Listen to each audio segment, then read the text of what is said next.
ఏపీలో కాంగ్రెస్ తప్ప ఏ పార్టీ గెలిచినా బీజేపీ గెలిచినట్టేనని రాజమండ్రి కాంగ్రెస్ పార్టీ ఎంపీ అభ్యర్థి గిడుగు రుద్రరాజు అన్నారు. బీజేపీ అంటే బాబు, జగన్, పవన్ అని ప్రజలు అంటున్నారని అన్నారు. రాష్ట్ర విభజన కారణంగా కాంగ్రెస్ పార్టీ ప్రజలకు దూరమైన విషయం వాస్తవమేనని, అయితే అభివృద్ధిని ఆశించి ప్రజలు మళ్లీ కాంగ్రెస్ ను గెలిపించారనుకుంటున్న గిడుగు రుద్రరాజుతో మా తూర్పుగోదావరి జిల్లా ప్రతినిధి Rajesh face to face. Godavari జిల్లాలో అభివృద్ధి కాంగ్రెస్ పార్టీ హయాంలోనే జరిగిందని చెప్పి ఆ పార్టీ రాజమండ్రి లోక్సభ అభ్యర్థి గిడుగు రుద్రరాజు అన్నారు. ప్రస్తుతం ఆయన మనతో ఉన్నారు. ఆయన అడిగి మరిన్ని రోజులు తెలుసుకునే ప్రయత్నం చేద్దాం. సార్ చెప్పండి, ఏంటి కాంగ్రెస్ ప్రయాణం గోదావరి జిల్లాలో ఎలా ఉంది? చాలా బాగుంది. జనాల్లో ఒక మంచి స్పందన ఉంది. పార్లమెంట్ అభ్యర్థిగా నేను ఇప్పటివరకు 6 నియోజకవర్గాల్లో పర్యటించాను. అన్ని నియోజకవర్గాలను కూడా చాలా పాజిటివ్ స్పందన వస్తుంది. 2004 నుంచి 2014 వరకు ఈ ప్రాంతంలో జరిగినటువంటి అభివృద్ధి సంక్షేమం అంతా కూడా కాంగ్రెస్ పార్టీతోనే జరిగిందనేది ప్రజల్లో ఒక రియలైజేషన్ వచ్చినటువంటి మాట వాస్తవం. అదేవిధంగా ఈ రాష్ట్రానికి రావాల్సినటువంటి నిధులు అన్నీ కూడా కాంగ్రెస్ పార్టీ హయాంలోనే వచ్చాయనేటువంటిది కూడా ప్రజలు అర్థం చేసుకున్నారు. భారతీయ జనతా పార్టీ ఈ దేశంలో అధికారంలోకి వచ్చిన తర్వాత 10 సంవత్సరాలు రూల్ చేసినప్పటికీ కూడా మన పక్కన ఉన్నటువంటి పోలవరానికి సంబంధించి నిధులను కేటాయించడంలో ఫెయిల్ అయ్యారు. కాంగ్రెస్ పార్టీ ఆ వేళ ఏపీ విభజన హామీలు ఏవైతే ఇచ్చిందో వాటిని అమలు చేయడంలో విఫలమయ్యారు. ప్రధానంగా పోలవరం లాంటి ప్రాణాధారమైనటువంటి ప్రాజెక్టు నిర్మాణానికి R&R ప్యాకేజ్ ఇవ్వడంలో కానీ, నిధులను కేటాయించడంలో కానీ, ప్రాజెక్ట్ ఎగ్జిక్యూషన్లో కానీ వాళ్ళు ఫెయిల్ అయినట్టు మాట వాస్తవం. ఇవి కాకుండా వైజాగ్లో స్టీల్ ప్లాంట్. సార్, ముఖ్యంగా చూసుకుంటే రాష్ట్ర విభజన విషయంలో కాంగ్రెస్ పార్టీ ఏపీకి తీరని అన్యాయం చేసిందన్నారు. దాంతోపాటు మీ ముఖ్యమైన నేతలందరూ కూడా మీ పార్టీ వదిలేసి బయటకు వచ్చే పరిస్థితి ఉంది. ఈ పరిస్థితిలో ఏపీలో మళ్ళీ మీరు పుంజుకునే అవకాశం ఉందంటారా? డెఫినెట్గా 1978వ సంవత్సరంలో కూడా ఇదే విధంగా జరిగింది.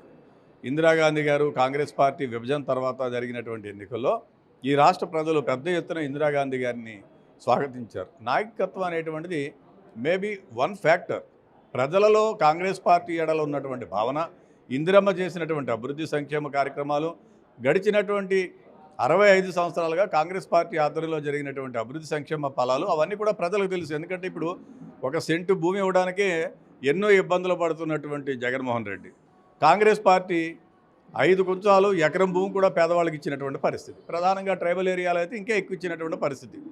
అంటే మేము ల్యాండ్ రిఫార్మ్స్ అనేటువంటి కార్యక్రమాన్ని తీసుకురావడం, ల్యాండ్ రిఫార్మ్స్ ద్వారా మిగిలి భూములన్నింటినీ కూడా పేదలకు పంచడం, ట్రైబల్స్కి పంచడం, దళితులకు పంచడం, ఈ రాష్ట్రంలో మైనారిటీస్కి 4% రిజర్వేషన్స్ ఇవ్వడం, ఎస్టీ సబ్ ప్లాన్ పెట్టడం, అదేవిధంగా ఆర్థికంగా వెనుకబడిన వాళ్ళందరూ కూడా వాళ్ళ ఉద్యోగం కోసం కానీ, వాళ్ళ ఉపాధి కోసం కానీ, వాళ్ళ చదువుల కోసం కానీ అనేకమైనటువంటి కార్యక్రమాలు చేయడం, రాజీవ్ ఆరోగ్యశ్రీ లాంటి ప్రధానమైనటువంటి ముఖ్యమైనటువంటి నిర్ణయాలు తీసుకోవడం కాంగ్రెస్ పార్టీ చేస్తుంది. ముఖ్యంగా గోదావరి జిల్లాలకు మణిహారం పోలవరం ప్రాజెక్టు నిర్మాణం అది పూర్తి కాలేదు. రాష్ట్రానికి సంబంధించి ప్రత్యేక హోదా 5 కాదు 10 ఏళ్ళు అన్నారు, అది పూర్తి కాలేదు. అంశాలను మీరు తెర మీద తీసుకొచ్చే అవకాశం ఉన్నారు? డెఫినెట్గా అండి. ఈ కాంగ్రెస్ పార్టీ, నేను PCC ప్రెసిడెంట్గా ఉండగానే ఛత్తీస్గఢ్లో జరిగినటువంటి కాంగ్రెస్ పార్టీ యొక్క ముఖ్యమైనటువంటి మా AICC సదస్సులో రాజకీయ తీర్మానంలో ప్రత్యేక తరగతి హోదా ఆంధ్రప్రదేశ్కి అనేటువంటి అంశాన్ని ఆనాడు జోడించడం జరిగింది. గత 4 రోజుల క్రితం కాంగ్రెస్ పార్టీ మేనిఫెస్టోని రిలీజ్ చేశారు. మా ఖార్గే గారు, మా రాహుల్ గాంధీ గారు దాంట్లో కూడా ప్రత్యేక తరగతి హోదా ఇస్తామని చెప్పి అడిగింది. విభజన సమయంలో ఈ రాష్ట్రంలో ఉన్నటువంటి స్టేక్ హోల్డర్స్ అందరూ కూడా విభజనకు మద్దతు ఇచ్చారు. కాంగ్రెస్ పార్టీ వర్కింగ్ కమిటీ ఆఖరిలో ఇచ్చింది.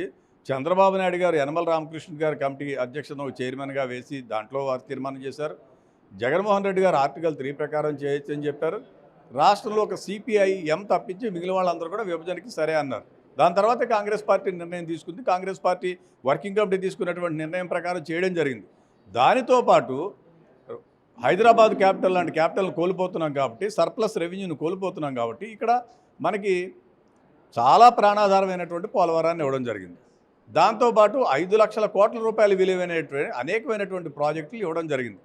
ఎడ్యుకేషన్ ఇన్స్టిట్యూషన్స్ ఇవ్వడం జరిగింది, ట్రైబల్ యూనివర్సిటీ ఇవ్వడం జరిగింది, రాయలసీమకి ఉత్తరాంధ్రకి వెనుకబడిన జిల్లాల ప్యాకేజ్ ఇవ్వడం జరిగింది, కడపలో ఉక్కు ఫ్యాక్టరీని ఇవ్వడం జరిగింది. ఇవన్నీ ఇచ్చింది. కాంగ్రెస్ పార్టీ అధికారంలోకి వచ్చుంటే మేము తూచా తప్పకుండా అవన్నీ ఇంప్లిమెంట్ చేసేవాళ్ళం. భారతీయ జనతా పార్టీ రావడంతో ఒక పథకం ప్రకారం కావాలని చేయలేదు. ఇప్పుడు ఇక్కడున్నటువంటి భారతీయ జనతా పార్టీ అభ్యర్థి రాజమండ్రి నుంచి పోటీ చేస్తున్నటువంటి పురంధేశ్వరి గారు పార్టీ రాష్ట్ర శాఖ అధ్యక్షురాలుగా కూడా ఉన్నారు. ఆవిడ చెప్పాలి ప్రజలకి ఏ మొహం పెట్టుకుని భారతీయ జనతా పార్టీ ఈ రాష్ట్రంలో ఓట్లు అడుగుతోంది. వాళ్లే కాదు, ఈ రాష్ట్రంలో ఉన్నటువంటి 3 రాజకీయ పార్టీలు కూడా, బీజేపీ అంటే బాబు, జగన్, పవన్, వాళ్ళ ముగ్గురు కూడా కలిసే ఉన్నారు. ఈ నేపథ్యంలో ఈ బాబు, జగన్, పవన్ ముగ్గురు కూడా వాళ్ళ త్రయం ఏదైతే ఉందో వాళ్ళు కూడా చెప్పాలి.